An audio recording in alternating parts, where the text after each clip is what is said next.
2, 1. All right, guys, welcome to another episode of the Gough Show. We have another fabulous guest for you today, another titan of the UK physio profession. We're going to talk to Dave Mott. We're going to go to a beautiful place called Bournemouth today, gorgeous part of the United Kingdom. First, before we get into it, we're going to talk a little bit about Dave's massive success over the last few years, and really I'm going to push him on avoiding the mistake that many practitioners make when they're having some success, which is thinking about adding a second and third location and not being ready for it. So wherever you are in your business journey, if you're doing very well in Clinic 1 and you're thinking about Clinic 2, I think you're going to love this podcast. But obviously, even if you're just starting, we're going to talk about how you get to that point in the first place anyway. Things that we've got coming up just before we get into the podcast. First of all, thank you to the sponsors, PT Everywhere, the amazing practice management software. Make sure you check them out, PT Everywhere. They are working with hundreds and hundreds of our listeners now.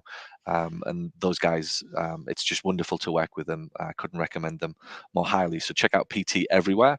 What we've got coming up, massive event in London, 7th, 8th and 9th. We're going to be there, PPM Live 100, we're expecting, if not more, practice owners from around the UK and Ireland, 1 or 2 flying in from the US. We've got somebody coming in from Spain, from Denmark. So wherever you are, if you're listening to this, PPM Live is fast upon us. We'd love to see you there. Head over to the page ppmliveuk.com and grab your seat. Right now, we're going to go to talk to Dave, who I'm pretty certain is going to be at PPM Live with us in a few weeks. Dave, tell us all about yourself. Welcome to the show. How are you? Yeah, very good. Thank you. Thanks for inviting me along. Very excited. I mean, obviously, we went to PPM Live in Dublin, which was great. I'm very well. Where do you want me to start? Where should we start? Tell us about your business. Tell us about the model. This is what I'm always fascinated by. Tell us about your business model, who your perfect patient is, and maybe it's just when and how you got started. So I moved to this area, which, as you say, is a great, lovely area around here, Poole and Bournemouth and in Dorset, about 25 years ago with my then girlfriend and now wife, Alice. And we moved down here. I actually started working in another business and worked as an employee, then went on to become a partner there for 6 or 7 years. Came away from that partnership. They weren't really going in the direction that I really wanted to go. So I set up on my own, and literally in the back of a room in a dental practice in Bournemouth. It was really, really just one room, shared receptionist with the dentist. About a year later, I bumped into a guy called Eddie Mitchell, who's quite well known locally. Not always for the right reasons, but bless him, he died a few weeks ago. He was instrumental in getting me inside Bournemouth Football Club. Yeah. So I'd been the physio there many years beforehand, and he was the chairman. And he basically said, "Look, what are you up to?" And I said, "I'm looking for new premises." He said, "Why don't you come and have a look at the football club?" And at the time, Bournemouth Football Club were languishing in Division 2. And I thought, I don't know if I really want to, because it's, essentially, I don't know if it's be good for my reputation or not, but I went to have a look, and it was amazing. There was, a couple of rooms, and one of the boxes were directors' boxes was my waiting room, and it overlooked the pitch. And obviously, I had to vacate it during the games, but it was a great start, and it sort of built from there. I got my first couple of staff, and lots of things went up and down at that point. And Eddie ended up leaving Bournemouth Football Club, which left me in a bit of the lurch because there was some Russian takeover, literally, and there was a bit of back and forth with my lease and different things. And eventually, I thought, yeah, they want me out of here. I'd had a good 7 years there, and that's when I looked and found the place I'm in now, which is fabulous converted barn in Bournemouth. And effectively, it's sort of semi-rural. It's on an old farm that was converted to lots of different businesses. Great place, lots of parking. And I've never looked back, really. It's been 7 years here. I've grown from 3 staff to now 16. So it's therapists, and 8 admin staff. And yeah, it's just gradually grown and grown. I don't know if we've ever spoke about this, but the first I ever heard of Bournemouth, right? I'm going back now. I'm 10, maybe I might be 9 or 10, possibly younger. I might have been even 8 or 9. I'm a huge Hartlepool United fan, and there's this kid who played for Hartlepool called Stephen Fletcher.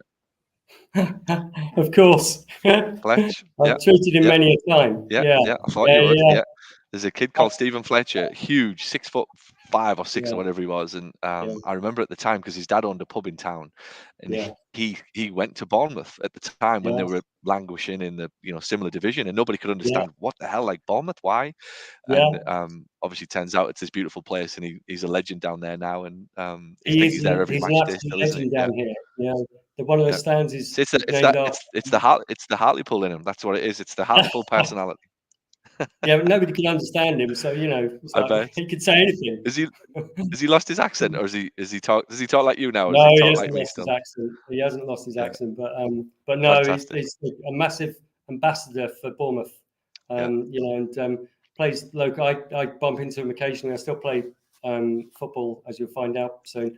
fantastic. And 11-a-side and 6-a-side. And he plays occasionally 6-a-side locally. So I sometimes find myself playing against him. But yeah, I've treated him many a time. It's interesting your story because it's pretty much exactly mine. It mirrors mine where I was football club physio with Darlington, complete opposite end of the country. And as I started to realize I wanted to be a physio privately and do my own thing, that's the negotiation I had. So I did a deal with the club where they wouldn't give me a pay rise, but they would let me use the treatment room on an afternoon. So I waived I don't know, let's say a 10 grand pay rise or whatever it was at the time, in exchange for treatment room free on an afternoon, and that was my first sort of beginnings. I was already doing it at home on a night back in Hartlepool, but then my second clinic, if you like, became the treatment room of the players, and the rent became my salary that I didn't cash in on, if you like. So it's fascinating how we all get started and the deals that we've got to do, and sometimes just the lucky breaks, if you like, to get moving in the right direction. So tell us now then about your business. We've got 16 staff, 8 physios. What's your role in that? Are you still treating patients, or are you now completely removed from the business? pretty much. I'm doing about 5 hours hands-on a week. Yeah. And essentially I'm managing the whole situation. I've brought in actually my son Freddie as practice manager. He's 22 years old. He's been unbelievable, really. He's come in, and super proud of him. He's technically, in terms of computers and everything, just a whiz, as you can imagine at that age. But he's great with patients. He's great with the staff. Everybody respects him and everything. So he's taken quite a load off me, really. And I've got a clinical director who pretty much looks after the clinical side of things. I basically look after the staff. I meet with them regularly. I mean, a lot of stuff that I've learned from you, Paul, this last year, really, where I meet regularly with the staff, the clinical staff, as well as the reception and everything. I'm looking strategically at things going forward. Pretty much, I've always thought outside the box, but that's why I think that joining you guys has been complementary. Because always thinking a little bit more out the box. And I've implemented, Freddie's implemented Physio funnels. We're just about to kick that off a bit more now. We've dabbled with it, but we're really getting there. So yeah, we've been. My role very much now is, but I do what I want, really. I mean, we've got an event coming up, which is the Bournemouth Rugby Sevens, which is a massive event in Bournemouth. There's over 35,000 people that come through the weekend. It's all rugby, hockey, volleyball, all sorts of basketball, CrossFit, and we provide the physios for it. So we provide 35 different therapists for that event. Big tent, big marquee, 20 different beds. But Tom organises it. Tom's my clinical director. He organises that. So I go along now every year, and it's all run for me. So I just go off and have a beer and talk to people, and so that's a really nice position to be in now. Whereas, a few years ago, I'd have been running around and doing this and doing that, and I won't say lucky, because I've put myself in this position. I feel that now I've got people working for me doing that sort of thing. I think it's an amazing story, and I think you're quite rare. And I'm going to say this. I said this to Chris Stankiewicz on the last podcast. I run a lot of seminars all over the world, and I consult with people all over the world, as you know. In the US, for example, the United States would have a lot more bigger businesses. There's a lot more commitment to building a business, like a real business, that the guy who's the name is doing what you're doing. In the United Kingdom, I don't see that as much. If there's any background noise, I'm at a big seminar learning from a fitness business company right now, but I don't see that as an ambition in the UK. And I think that's one of the biggest problems that there is in the physio profession back in the UK, is that there's lots of people who don't take business seriously. They take their physio clinical skills seriously, but they dabble. They just start a business and they half-ass it, and they dabble with a few patients, and they dabble with the website, and they might hire an admin, and they might get a part-time sports therapist, but they don't go all in. And I don't think there's enough people like you, Dave, who are really committed to the business and building a real business where, like you say, you can turn up and things are done for you, and the difference in the quality of the life that you've got because of that is insane in terms of how much you can enjoy your business and make money from it, and get free time from it and all those types of things. So I think you deserve everything that you're lucky in the life that you're living, but not lucky in the fact that it's happening, because you've earned it. You've done what you needed to do. You take the risks, you hire the people, you run the marketing campaigns, you get the lease, and you make a commitment. All of that said, how did you get there? What were the steps? So let's transport me back in time. There's somebody listening to this with one or two staff who thinks, I can never run a real business. I'm shackled, and everybody wants to see me. Usual bullshit that people come out with. Everybody wants to see me, and doesn't matter what I do, the patients are going to ask for me. How do we go from Dave running let's call it 1 or 2 person organization, to a 16 person organization, where all he has to do now is turn up, have a beer, and schmooze with the patients this weekend? Yeah, that's the hardest thing, to go from yourself, and this is where I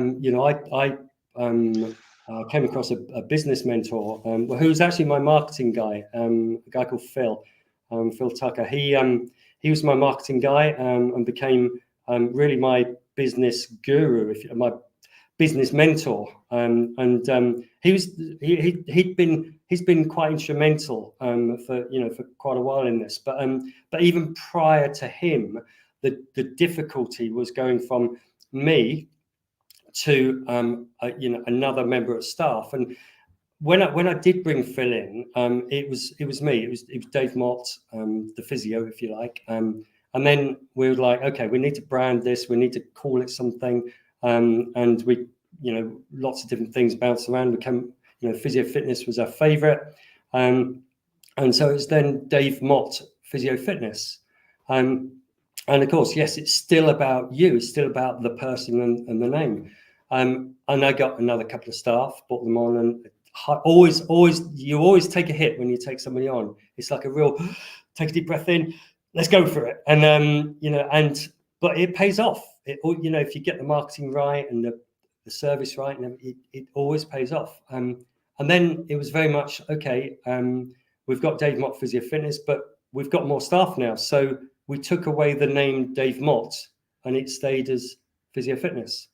Then it started to become a little bit bigger. We tweaked it up a little bit more, moved premises, and the branding was about Physio Fitness. It wasn't so much about me.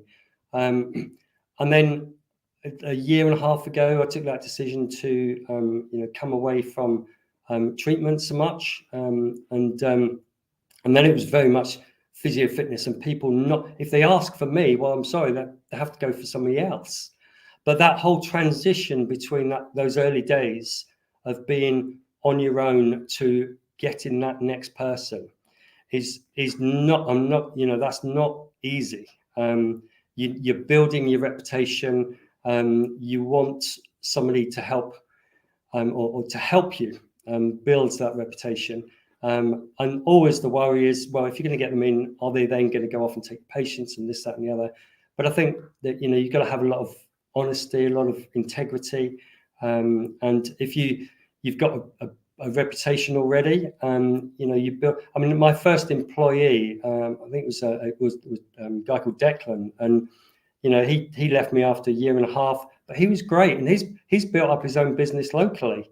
He's doing very well, but we still keep in touch, and it's great. I don't have any animosity towards him at all, because it's very much he's doing well, but there's such a big market out there that we can all have a slice of it. But that is the hardest thing, taking on one person and then another one. But then as time goes on, it becomes easier and easier.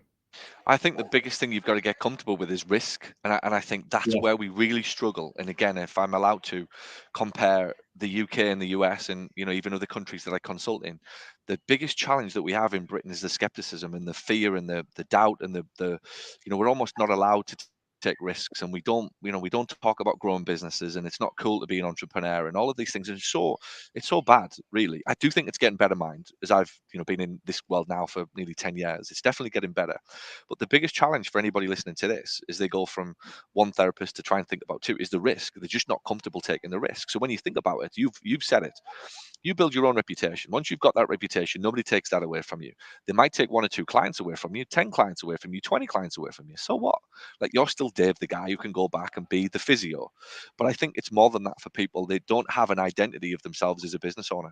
They just think, I'm a physio, and the painful world that they get into is 1 or 2 therapists. I think that's the horriblest world to be in, where you've got a subcontractor who doesn't care, shows up and wants an hourly rate. They just come and go. They don't really give a shit. They'll drop you at the drop of a hat. I remember those days where they were on the books, there were subcontractors, and they'd ring up and say, oh, my kid wants to go away next weekend, we're off. There's nothing, there's nothing you can do about it. There was no loyalty and you couldn't build a business. But I think ultimately it's the risk, and everybody that I see who's doing very, very well in Britain or any country, they've got comfortable with the risk, and they're comfortable investing in marketing. They're comfortable investing in a second premises, or like we'll probably get onto that in a minute. They're comfortable hiring 1 or 2 members of staff, and if it goes wrong, so what? Let's pick ourselves up again.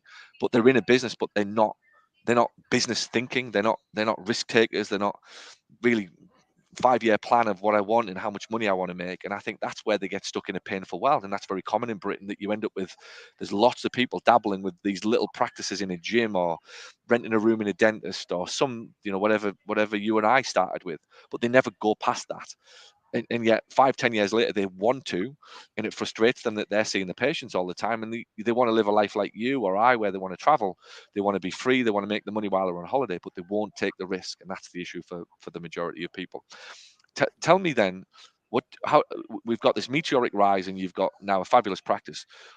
How, like, I still ask how, like, what's the tactical things that you did from a marketing point of view, a sales standpoint? How did we go from Dave to the second provider, the third provider? If I'm listening to this, I'm going, okay, Dave, now I want to know what you did. Word of mouth? Was it Google, Facebook, events? Like, how did we get this thing moving? Yeah, we actually did a lot of events in the earlier days. Did a lot of running events, like I say, the Bournemouth Rugby Sevens. But the running events were, particularly good. And we had our own branded tent and everything. And we spent a lot of time talking. And it wasn't just the runners. Most of the time it'd be the bystanders that you'd seen, bring them in and everything. But also we did some things again that you talk about being outside the box. We actually did some really effective billboard advertising. So we had these massive billboards in the middle of Bournemouth and Christchurch, and and it could be back pain treatment, or arthritis treatment, and just big words, lots of space, black, like my branding, and which side is it? That side, the green and white and the black. It really stood out, and I remember, never forget our first ever billboards. We had 20 that week. We had 24 new patients from that billboard, and I converted 20 of them, in the first week. And it was just like, oh my God, it's so different from anybody else and doing anything else. And as was the the running events. Really, it was different, the way we were branding and the way we were putting material out there. You know, it's just, I think a lot of it is just doing things that are a little bit different. I've never done, and this is, I've never done any Facebook, any Google advertising whatsoever. But with Freddie on board now, we're going to be doing it. But I've never done any of that. I've done a fair bit of networking as well, going out to network events, and actually everybody slates them, but BNI, Business Network International, that worked in the early days for me really well. You know, but I don't do nearly so much of the networking now. Did a fair bit of talking, a bit of talks to local athletic clubs, and then it went a bit more, because I've been working in football, I did some talks for the Football Association. So I did quite a bit of, you know, sort of on stage talking as well. So yeah, all of the above, really, you know, word of mouth and just doing things a little bit different to what you'd expect to see from a regular physiotherapy guy. I think it sounds like you just took things seriously. You took things seriously, where you were determined to be different, you were determined to be seen, you were determined to get your name out there, you were determined to be at an event, you were determined to position yourself as the expert. My experience was very similar to get going in the beginning. It's always, if you've got the intent to build your reputation starts to precede you. People want you to speak, they want you to come to an event, they want you to be part of something, whether it's at school or a college or a local football team. And then I found after that, it was how do I scale this past me and my reputation, and how did I get people to start to want to buy into other practitioners and be part of this bigger thing? So how did you do that? How did you move away from everybody wants to see Dave to you know, your first, second, and third physios as they come in? What was the strategy for that? I think it's all about culture and, you know, and what you know, the way that you are with people, and honesty, integrity, all of those words. I think, you know, and a willingness to impart lots of information to them, to develop them not just as practitioners but as people as well. You know, and now being the age I am. What about the patients? How do you get the patients to buy into random Joe, right? Or Declan? I want to see Dave. They're like Dave Fitness. Yeah, I want to see Dave. How do I? yeah. No, I'm sorry, Dave's not available. How do you go and see? Because I think that's another challenge. People in their head are thinking, well, that's Yeah. fine. I've got these other practitioners, but everybody wants to see me. I think the first thing is that you've got to get the right practitioner in the first place. You know, for example, Declan, and I can say this for all of my therapists, but just because you mentioned Declan, he was very personable. You know, he was a great hands-on practitioner, very likable character. You know, and I think I tried to impart a bit of, if you like, my personality, my ethics, you know, onto him. And you know, when you as the practice owner say, look, you know, I can't see you next week, but I've got this great practitioner. He's really good with this sort of thing, and blah blah blah. If somebody comes to see you and you recommend somebody, you know, my reputation's built upon that, and you know, that person, that therapist, tends to trust what you say. So it's about building that integrity and that trust in you. And I think if the patient trusts you, they trust who you refer somebody to. I agree. And as I went through this, and now I talk to a lot of businesses who are trying to do what you've done and what I've done. I think it's a lot of ego, and I mean that in the nicest possible way, because people will always say, "Oh, nobody wants to see me," and I'm like, "Well, I, I did it. Like I got everybody off my calendar," and then I think, "Well, how did I do it? I did it because I realized that I wasn't that like I'm not that important, right? I'm not that special." It was like people just want to see somebody that can help them. Now, yes, they might like my personality differently, or they might like my conversations or whatever, but ultimately they came for help. And if I think I'm the only person in the world that can help them, that's the real problem I've got. It's not a business problem. And I think a lot of people, it's just ego, because I agree with you. When you're congruent, you're ethical, you're decent, you hire the right people and you train them in the right way and you give them the time. Even my mum now, I just like, what did you, in the end, I said, what do you want to see me for, mum? Like, I'm more interested in Google and Facebook than I am bloody sciatica in tennis elbow, whatever it is you've got, like, go and see Johnny. He'll sort that out for you. He's better than me. And I had to come to the point of actually publicly acknowledging that people were better than me. And I think that Yes, that's a definitely. massive, Yeah, massive, massive yeah. ego. And then Offload. huge. And I remember going through it thinking, well, do you want the biggest ego, or do you want to be rich and happy and free? I was like, if you want it, all it takes is for me to say Johnny's better than me, but I can Yeah, go and spend time with my kids in Disney. I can go to America. I can go there and everywhere. And I can build a bigger clinic and make a bit more money. Johnny, you're the best physio in the Northeast as far as I'm concerned. Like, I couldn't give a hoot. But I suppose it's yeah, what's your identity. If your yeah, identity is a great physio, yes, then you'll be a great physio. But if your identity yes. is to build a business and be a business owner, you're going to be a business owner. And that's really where it all comes down to. If you want to be the business owner, you will hand those patients off quickly. If you want to be the physio, you won't, and you'll go home in a night thinking I'm a great physio, and you'll get caught between two wells, and it's painfully shit. Definitely agree with that. And I never forget 2 years ago, I think it's about 2 years ago, when Lucy started working for me, and she's a great therapist, and I was in the gym. We've got a gym, a rehab area, and I was in there, and she was in there with a patient, and she was doing this stuff with this patient, and I thought, oh my God, she's so much better than me in the gym, And then I came back over to the clinic, and I went in and saw Robin and saw some of the stuff she was doing. I was thinking, oh my God, Robin's really good. She's better than me, And it was that people are better than me now, And I'm like, I know I've still got things to offer in the clinical side of things, but there's people out there that are just, And it was that, like, yep, okay, I think now's the time to, move away from patients, and actually start to help people get even better, because they're working for me. They're employed. I don't have anybody self-employed. They're employed. So in my mind, they're going to be with me for a long time. So let's invest in them. So I've got Tom's been with me 10 years. Jess has been with me 9 years. Robin 5 years. Lucy coming up, I think, 3 years, etc., etc. So that obviously, I think I'm doing something right by keeping them, You're doing but everything right. training them as well. I'd go out on a limb. I had similar experiences. So my physio business started 2007, and really, I would say the height of it was between 2013 to 18 before I started this business, where I was entrenched in it for 5 or 6 years, and it grew and grew and grew. I had 12 years, 8 years, 7 years, 9 years. Like, it was nearly a decade, like in most instances for most of the staff that I'd built. And I believe the reason was that I had the time and the energy for them to invest in them. Whereas what most physio business owners have is no energy and no time for their staff, and it's all for the patients. So the patients keep coming back, and the patients are happy, but the staff keep leaving because there's nothing left over for them.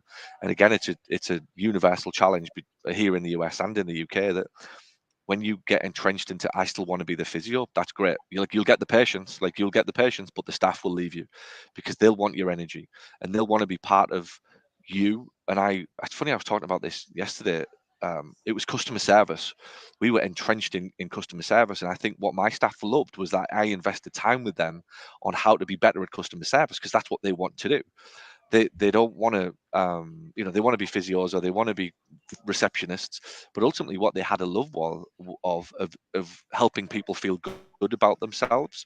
And we, for 3 to 5 years, just obsessed over customer service and how to role play it and do it better, and just be outstanding at that thing. And my staff bought into my time given to them to help them develop as people. And I look back and think that's why they hung around. And any of my staff, even in this media business, now I've got staff 6 years, 7 years. The cycle just continues. It's not that it's not a fluke, and it's not an English thing or an American thing or a physio thing or a media business thing. It's the commitment to running a real business. And the commitment to running the real business is that the leader invests time with the staff. And when you invest time with the staff hang around, and the staff want to do a good job for you. They want to be the best version of themselves, and they want the business to succeed, and they want to drive it forward. And all of a sudden, you're on a flight to the US for 8 weeks, or doing whatever your equivalent is, and this business continues to run because they're invested in it because you invested them.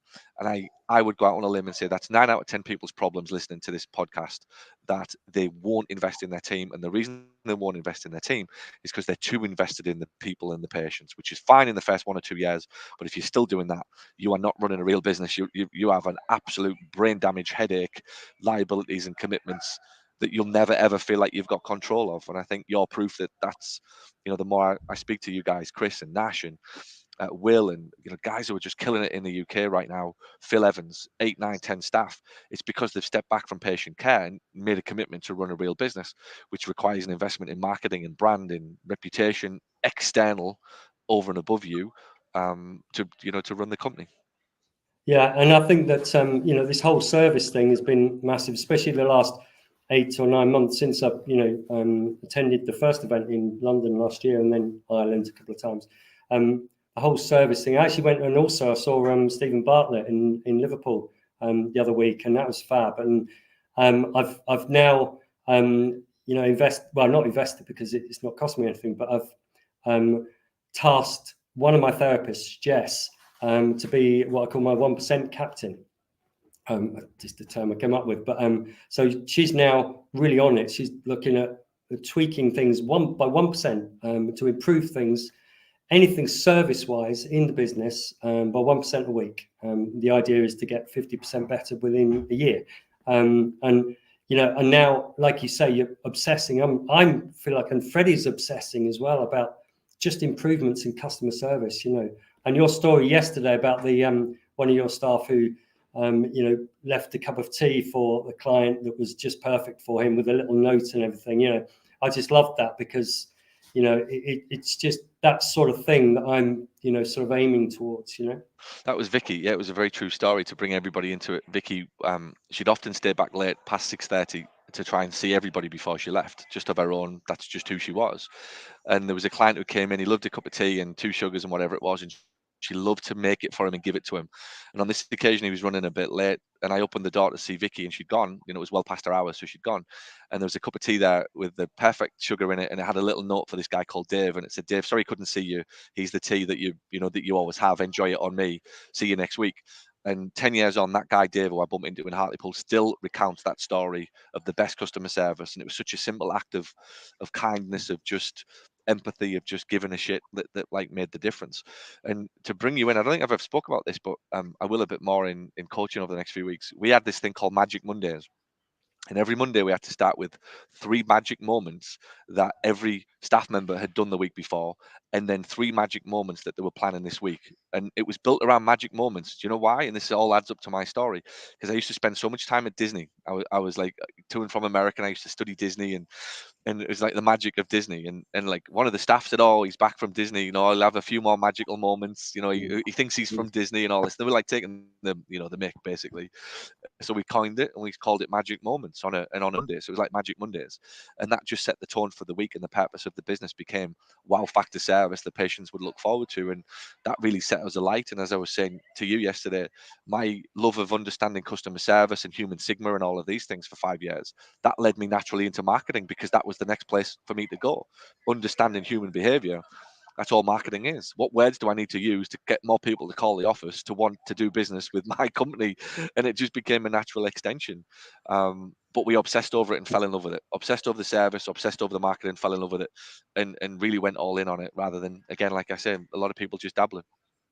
I'll tell you a funny story, because literally a couple of days ago, this week, Tracy, one of my lovely receptionists, she took a call, and it was the way she relayed it was, the guy's on the phone and he said, "I want to make an appointment." I was like, "Okay, what's the issue, and what's it stopping you from doing, and all this?" And I said, "I just want to make an appointment," and it was very blunt, and every answer was yes, no. Do you know what went through her mind? She thought, "Shit, is this Paul Gough?" I'm pranking. She's gonna be on the call. Oh no, she'll be on the podcast. Yeah. And she couldn't get that off her mind. Is this Paul? I better do everything right. But she did everything she normally did and got him booked. But at the end of it, do you know what his name was? It was Paul. Nemo.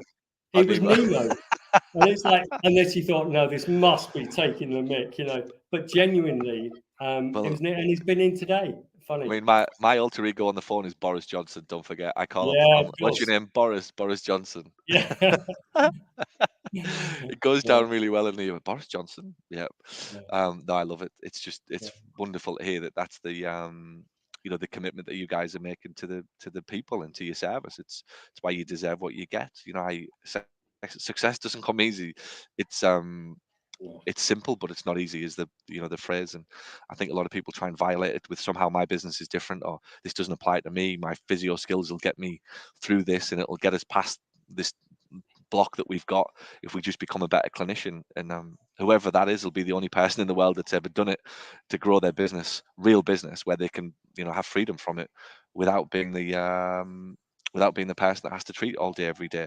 Before we go, I want to talk about the second clinic. Do you mind talking to us a little bit about that? So we're having success and we're invincible at this point, because that's what happens. It's like we get some level of success and some level of momentum, and we think the natural next step surely in business is to get a second premises and announce to the world that we have another location.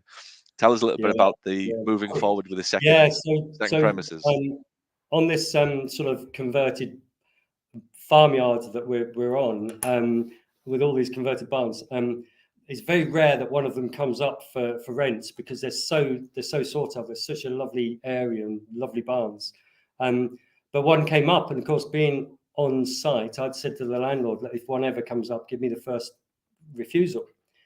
So he did, and saw this lovely barn. I thought, oh my God, this is going to be this is, I can expand into this. I could put 3 rooms, a reception. It's going to be another lovely clinic.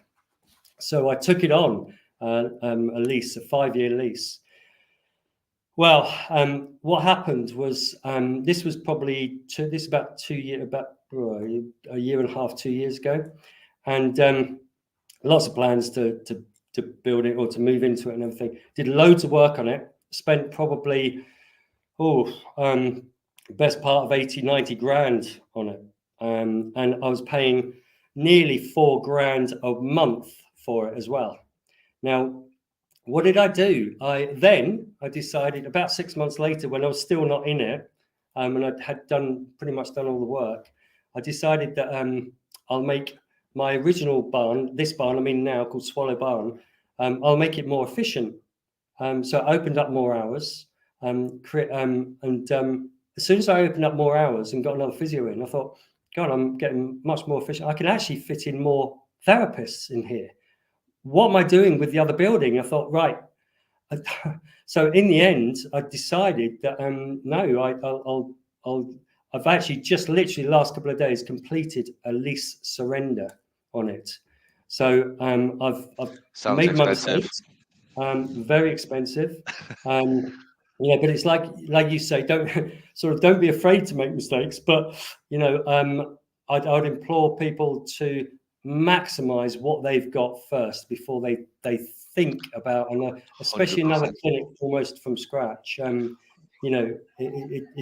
was a huge drain on resource, but now what it's done is really focus my attention on this building, because I've just got 4 treatment rooms, and an office and lovely reception area and everything.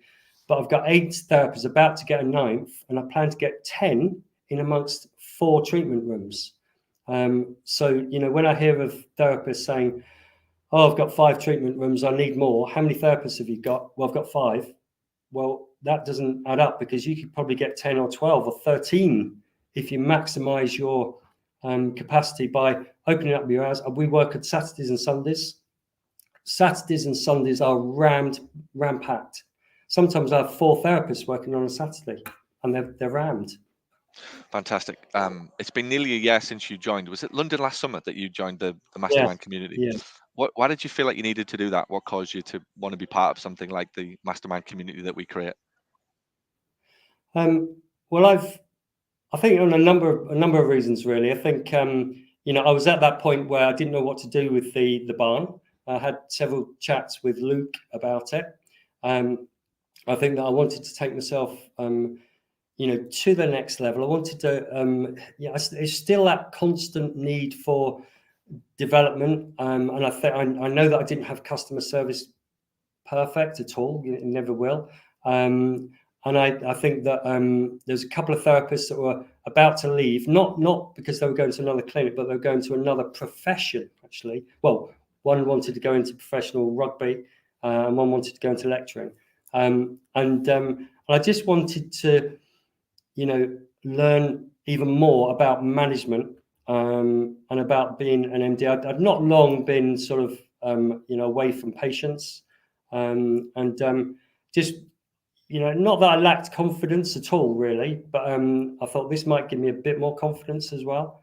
And it truly has, really. It's given me lots of little nuggets, if you like, I think. And especially it's quite interesting talking and being involved in a community with other therapists. No matter how good you are or how big you are, there's always somebody better and bigger, or somebody who's smaller making a better profit. That's what intrigues me more than somebody who's got 20 rooms. Not really interested. I'm interested in those people who've got 3, 4, 5 rooms that are just killing it, and that's what I'm interested in. So yeah, and also I introduced a new program called the Gough program, and I introduced that just after I joined, and it was fascinating because I talked to you about it just as I think I'd sold 1 or 2 of these programs, and it was $3,500 for a one-off payment, and you said straight away, take price up, get up to $5,000. So what I do 2 weeks later, that's what I did, and I've sold 22 of them. It's absolutely amazing. I love it. I love it. So my next question is the price gone up again? Sounds too cheap to me, David. If people are buying it, it's too cheap. If they're saying yes, it's too cheap. I'm at a conference here, like I said, I'm in Orlando for fitness business owners. Huge conference. It's fantastic. I was trying to see what I could learn from other industries. And here, their fitness business owners are so sharp on sales. It's like, it's unbelievable how good they are at understanding how to position their packages and their prices and their monthly recurrings. And that's what I'm here trying to learn, to see what I can bring to our community, basically. And their focus on selling packages and these kind of year-long programs is immense, which is why physio fitness businesses, they can sell because they've got recurring membership and they've got returning customers and they've got good lifetime values, because the business owners think like that. Whereas in physio, it's like sales. Oh, I don't want to sell a gold package for a year for $5,000. Like, one of the things that we're talking about here is multiple things for people to buy. What do physios do? The average physio business owner's got one offer, like a couple of sessions, and see how it goes, right? And it's killing them. It's like that's the NHS all over. What we're trying to be is a commercial enterprise that gives patients an opportunity to buy 1 or 2, 3 different things that not only suits them, but obviously suits us as well. So I love the idea of the gold package. Tell us just a brief overview of it, a year of care type program. Just give us a little bit of an overview. Okay, well, I mean, first of all, the important thing to say is that this has not just been a quick bang. We've thought of it and it's just come up. It's been years in the making, really. Where me and Phil, in particular, and Tom, a clinical director, we've been batting ideas backwards and forwards, and we've dabbled with other programs before. We started off years ago with a block of 6. Then we found that the default was always one treatment, and then when we introduced a block of 6, occasionally people would go for a block of 6, but the default was still 1. Then we introduced a block of 12, and the default became a block of 6. Then we introduced a block of 25, and most people now are going for blocks of 12. So then, then we thought, right, okay, well, how can we introduce not just physio, but introduce a lot of sort of preventative stuff? And how can we introduce, I'm big on lifestyle stuff. So, nutrition and cold exposure, heat exposure, breath work and all this. And how can I incorporate that? And I thought, well, we can incorporate that if we're coaching people over many months. And I thought, well, let's target the arthritis group of people, because, that's where, at the moment, lots of people aren't able to get to the GP, or if they are, they're, especially if it's for arthritis, they need knee replacement. It's been, a year or two before they can get anything. They need something now. But then a lot of that is down to, I believe, a lot of lifestyle interventions. So I've put all together all the different physio stuff and lifestyle stuff, and just said, right, okay, let's do this year of 100 sessions. So we'd gone from 6 to 12 to 25. And actually, we did have 50, and we've sold a few 50. But then this was more of a package, more of a program of 100, which includes the whole lifestyle stuff as well. And as soon as I sold the first one, it just gave me the confidence to, go forward. And then that's when Phil produced some artwork, which was great for the whole. And my van is now going to be, within a week or two, going to be sign written with Physio Fitness. Which side is it? That side, with it being gold, and it'd be the gold Invest in You, the gold program, it's just given me the confidence to push forward with it and sell it. And to answer your question, yes, it's just gone up to $6.5 grand. Dave, I love it. And I think what's funny is there'll be somebody listening to this. In fact, a lot of people listening to this struggling to sell 2 or 3 sessions, struggling, who think my town is different, or my clients are different, or this just doesn't work, and you can't do it in the UK, and you can't sell this, and you can't do that, and clients won't ever pay for physio. And the answer is it's complete and utter bullshit what people come out with. And that's why I'm doing more and more of these podcasts to prove to people listening to this just what is possible in the United Kingdom if you really commit. But what you've done is what every successful person does, is you've started something and you've tested it and you've pushed it and you've gone again and you've upped it to 6 and you up to 12, and you start your prices at 35 quid and you go to 45 quid and you go to 45, you go to 60, and you go to 60 to 80. And that's why you've got the success that you've got over a 5, 8, 10-year period, where majority of people just won't do that. And their belief is this doesn't happen in health and it doesn't happen in physio and nobody will ever pay for this stuff. And they'll wonder why in 20 years nothing has changed, and all that'll happen is they'll resent you, they'll resent me, they'll resent somebody else for doing it and say it's too salesy, and they'll say it's this. And the reality is this is business and this is what people want. They've always wanted it. It's just that people in the UK don't offer it to them. And what you're proving is they will. I was doing this, we called it a year of care program. I was doing this back in 2015, Dave, 2016, a year of care, and it was 3 different levels: gold, silver, and bronze. And at the gold level, we had a club. You were part of a club that we took you out for the day. We took you into like a walk, or we did whatever, and you were just part of this really cool thing. This was 9 years ago. I was doing this in Hartlepool. So Yeah. anybody who's listening to this thinks that Yeah. this can't be Funny you done, say that. like it's literally fuck you. Like I'd want to say to you, literally, am I allowed to swear on my own podcast? It's like, you are full of shit if you think this can't be done. It can be done in and that's why I'm bringing up Hartlepool, because I know somebody's listening to this going, Bournemouth, well, that's all right in Bournemouth, they're all loaded or whatever, Sandbanks and Harry Redknapp and what have you. No, this goes on in Hartlepool as well. It's going on in very many small towns in the United Kingdom. Yeah, totally. And it's funny you say about taking people out for walks and everything. That's part of the idea as well. So every month through the winter, I've hired a sauna on the beach, and the gold patients just get it for free. And we have first come first serve, and we take them. We have a dip in the sea, go in the sauna, back and forth. And Dave, you're in another league. You're in another level of your thinking. And again, we start the podcast wondering, how does Dave get to 16 staff and be stepping back and going for a beer this weekend when everything's set up for him? It's because you're thinking differently. You're not a physio.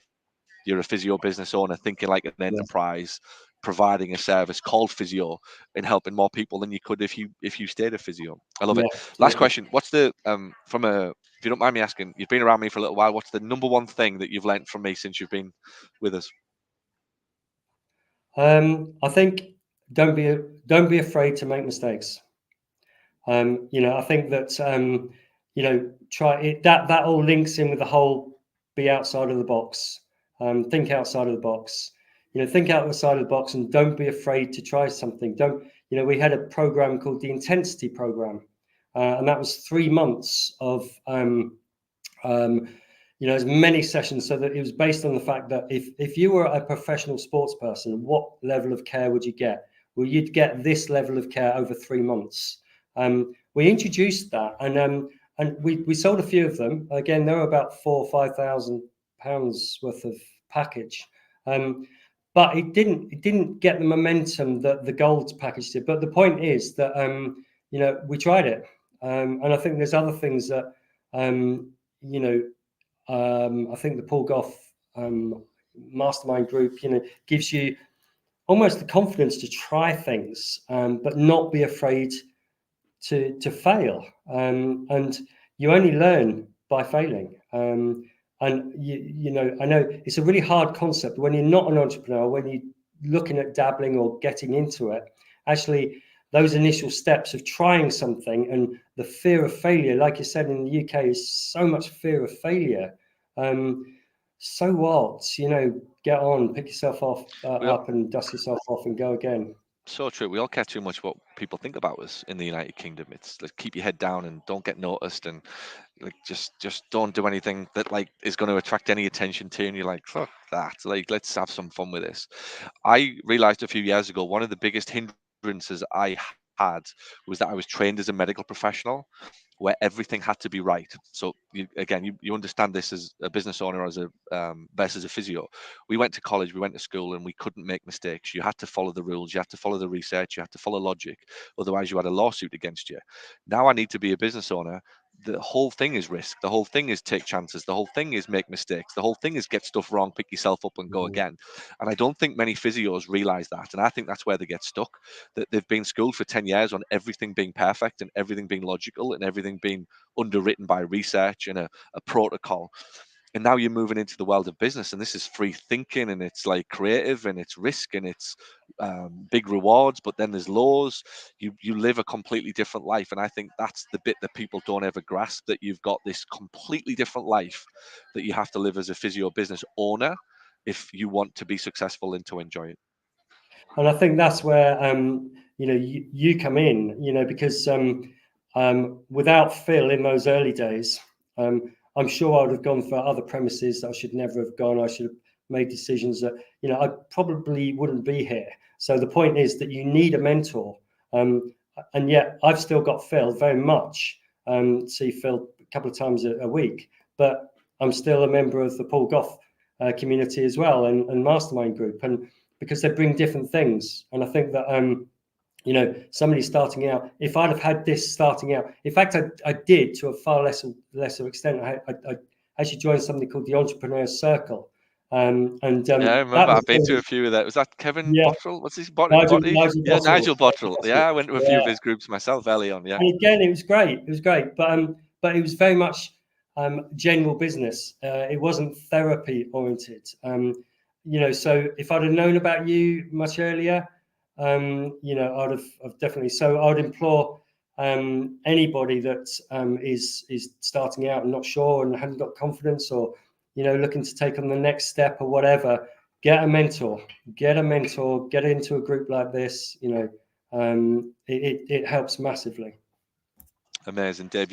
I've absolutely loved this conversation. It's inspired myself. I think you're a star. You're doing amazing, and I promise you, this podcast will resonate with so many people. A lot of people will get in touch with you and ask you about this, and don't be surprised at London in a few weeks if you get inundated with questions. You might not want to wear your badge because they'll be like, "You're Dave who was on the podcast." I'll get Freddie to answer them. Well, let's do this. I'll delegate Freddie.